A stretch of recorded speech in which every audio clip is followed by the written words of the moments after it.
So Ed, of course, reporting the senior Democratic strategist tells him there's no donor fatigue. But there are reports to the contrary, even in some of the bluest territories, like, take, for example, the Bay Area, where there's word of steep discounts offered on everything from the event tickets to sit-downs with the president. So joining me now to debate, Ed Rollins, former national campaign director for Reagan Bush 84, national campaign chair for Mike Huckabee for president, and Fox News contributor.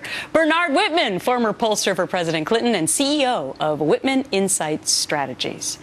All right, Ed, let me start with you. So donor fatigue, yes, no, 5,000, 25,000? Well, first of all, these donors have been hit an extraordinary amount. This president raised more money than any president in history for his two campaigns. He's been out on the campaign trail very effectively, raising a tremendous amount of money.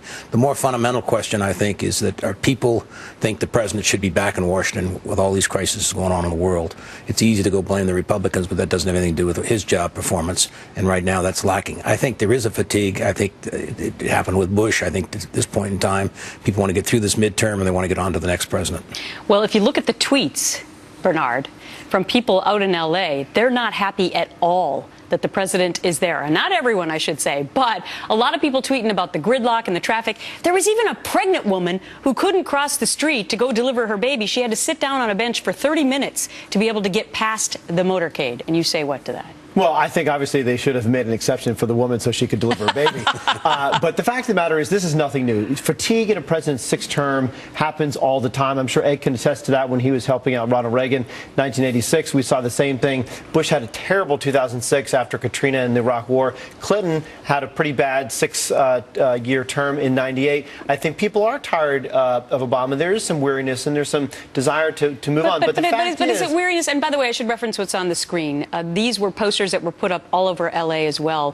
They're referencing scandals of the president because he was out there meeting with the folks who are behind the TV show Scandal, and this was their spoof on that. But, Bernard, is it really fatigue, or is it what Ed said, that the people of America, including the people in California, want him back in D.C. to deal with these crises? Well, unfortunately, I think D.C. oftentimes is the worst place to get anything done. It's sort of like, you go to the hospital, it's the worst place to actually get better because there's so much sickness there. There's so much sickness in Washington that actually I think the best thing for the president is to get out and about and get out into the country. The fact of the matter is that in this day and age, you don't have to be in Washington to deal with crises. I think it's pretty easy in California to respond to crises in Ukraine and crises in Israel, crises wherever. Okay, if you take Bernard's point at face value, is he leading from California? No, he's not. And equally as important, it's about the perception. And the perception is the president in the White House, in the Oval Office, basically meeting with heavyweights, his own staff, whatever, and trying to be in charge of things. When you're running around on an airplane, you can do all the things they say you can do. I've been on Air Force One many, many times.